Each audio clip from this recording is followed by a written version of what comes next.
मलिया लगावाई बाग बगीचा, मालिनी लगावे फूलवारी जी। मलिया लगावाई बाग बगीचा, मालिनी लगावे फूलवारी जी। मलिया जैसी बाग बगीचा, मालिनी जैसी फूलवारी जी। मलिया जैसी बाग बगीचा, मालिनी जैसी फूलवारी जी। मलिया जगावाई अपनी मालिनिया हो, उठा मालिन भाए भीनु सार जी। मलिया जगावे अपनी मालिनिया, उठा मालिन भाए भीनु सार जी। पीछवा उलटी जब चितवै मालिनिया, कवन दुलहे रामा ठाढ़ जी। पीछवा उलटी जब चितवै मालिनिया, कवने दुलहे रामा ठाढ़ जी।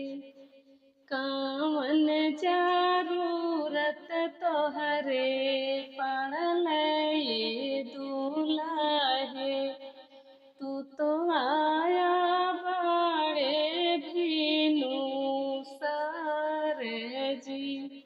कवन जरूरत तोहरे पड़ल ये दुलहे, तू तो आया बड़े भीनु सार जी। मऊरा जरूरत हम लागत मालिन, आए हम बड़े भीनु सार जी। मऊरा जरूरत हम लागत मालिन, आए हम बड़े भीनु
ससुरारिया सासू जी पूछली सवाल जी किए तू ही हाया दुल्हे मलिया के जाना मल किए हो मालियावा तोहरा बाप जी किए तू ही हाया दुल्हा मलिया के जाना मल किए हो मालियावा तोहरा बाप जी इतनी बचन जब सुने हो दुलाहे राम पलटी के दिहले जवाब जी इतनी बचन जब सुने हो दुलाहे राम पलटी के दिहले जवाब जी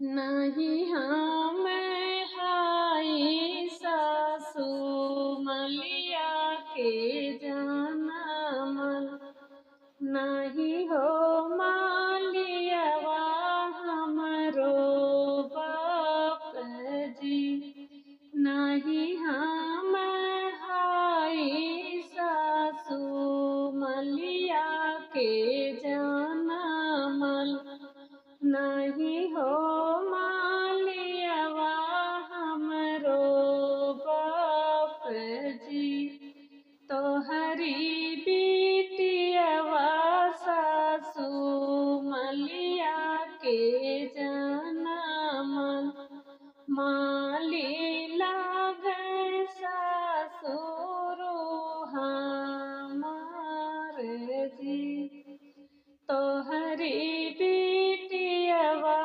सासू मलिया के जाना मल माली लागे ससुर हमार जी सुना देवा रानी बहिनी सुना हो जेठानी अपने दुलारुआ के बात जी सुना देवा